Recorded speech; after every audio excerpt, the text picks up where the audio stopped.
أعوذ بالله من الشيطان الرجيم بسم الله الرحمن الرحيم رب اشرح لي صدري ويسر لي أمري واحلل عقدة من لساني يفقهوا قولي اللهم صل على محمد وعلى آل محمد.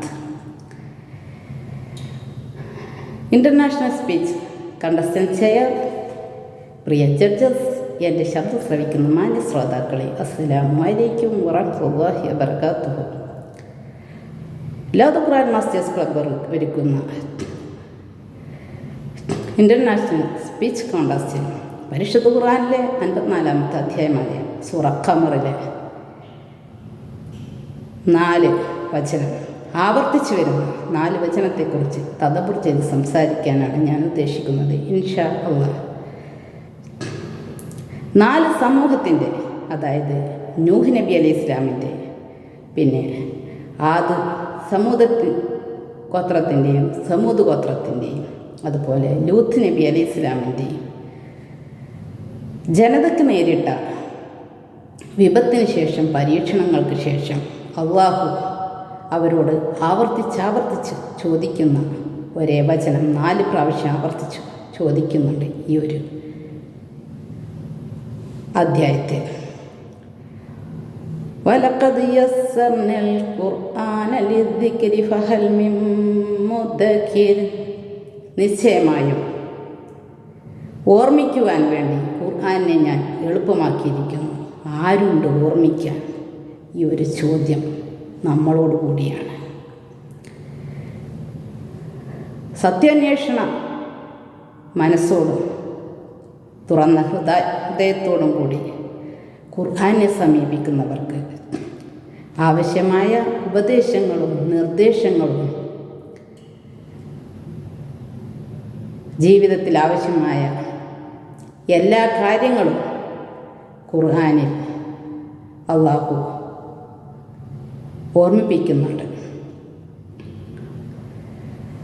ഒരു പ്രത്യേകമായ താല്പര്യമോ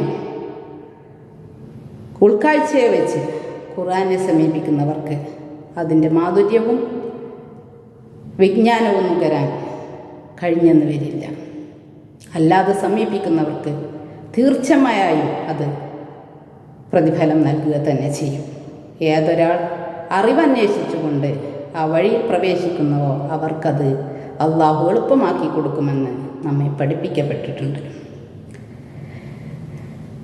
കെട്ടിക്കൊടുക്കുകളോ മനുഷ്യൻ്റെ ബുദ്ധിക്ക് നിരക്കാത്തതോ മനുഷ്യന് ഗ്രഹിക്കാൻ കഴിയാത്തതോ ആയ ഒരു കാര്യവും ഖുർആനിൽ ഇല്ല.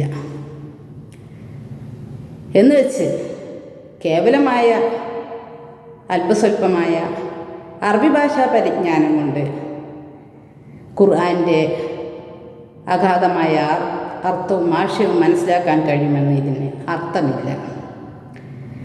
സൂറ മുഹമ്മദിലെ 24-ാമത്തെ ആയത്തിൽ ഇതുപോലെ അള്ളാഹു നമ്മോട് ചോദിക്കുന്നുണ്ട്, അഫലാ യതദബ്ബറൂനൽ ഖുർആന അം അലാ ഖുലൂബിൻ അഖ്ഫാലുഹാ. അവർ ഖുർആനിനെ കുറിച്ച് ഉറ്റാലോചിക്കുന്നില്ലേ? അവരുടെ ഹൃദയങ്ങൾക്ക് പൂട്ടുകൾ വീണിരിക്കുകയാണോ എന്ന്. ഇതും നമ്മുടെ മനസ്സിലേക്ക് തറയ്ക്കേണ്ട ഒരു ചോദ്യമാണ്.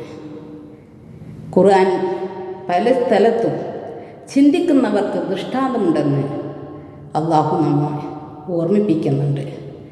ഖുർആൻ പഠനത്തിൻ്റെ മഹത്വവും പ്രതിഫലവും നമുക്ക് മനസ്സിലാക്കി തന്നിരുന്ന ഒരുപാട് ഹദീസ് വചനങ്ങൾ നബി സല്ലല്ലാഹു അലൈഹി വസല്ലമയിൽ നിന്ന് സ്ഥിരപ്പെട്ടു വന്നിട്ടുണ്ട്. ഖുർആൻ പഠിക്കുകയും പഠിപ്പിക്കുകയും ചെയ്യുന്നവരാണ് നിങ്ങൾ ഏറ്റവും ഉത്തമർ എന്ന് നബി സല്ലല്ലാഹു അലൈഹി വസല്ലം നമ്മെ പഠിപ്പിച്ചിട്ടുണ്ട്. അതുപോലെ തന്നെ നാം പാരായണം ചെയ്യുന്ന ഖുർആൻ വചനങ്ങൾ അന്ത്യനാളിൽ നമ്മുടെ ശുപാർശക്കായി എത്തുമെന്നും നബി സല്ലല്ലാഹു അലൈഹി വസല്ലം പഠിപ്പിച്ചിട്ടുണ്ട്. പിന്നെ നമുക്ക് ഹിഫ്ളുള്ള ഖുർആൻ വചനങ്ങൾക്കനുസരിച്ച് സ്വർഗത്തിലെ നമ്മുടെ ദറജകൾ ഉയർത്തപ്പെടുമെന്നും നബി സല്ലല്ലാഹു അലൈഹി വസല്ലം പഠിപ്പിക്കുകയുണ്ടായി. നാം ഏവരും ചിന്തിക്കുകയും ഈ ഒരു കാര്യങ്ങൾ മനസ്സിലാക്കുകയും ചെയ്യേണ്ടതുണ്ട്. ഒരു കേവല പാരായണത്തിനുള്ള ഒരു ഗ്രന്ഥമായി നാം ഖുർആനെ സമീപിക്കരുത്.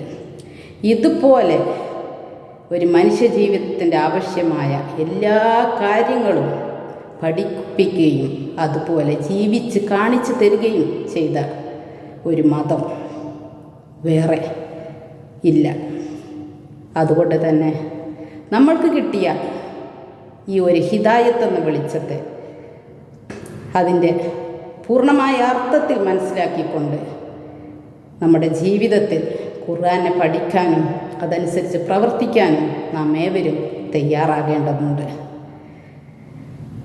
എല്ലാ സൗകര്യങ്ങളും നമ്മുടെ വിരൽത്തുമ്പിൽ ലഭിക്കുന്ന ഈ കാലത്ത് ഏത് ഭാഷയുള്ള തഫ്സീറുകളും നമുക്ക് ഇന്ന് ലഭിക്കുന്നതാണ്.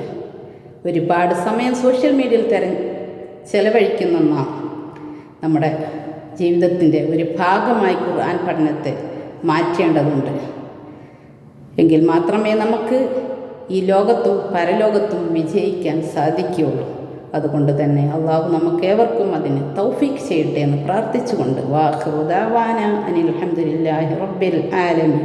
അസ്സലാമു അലൈക്കും വറഹ്മത്തുള്ളാഹി വബറകാതുഹു.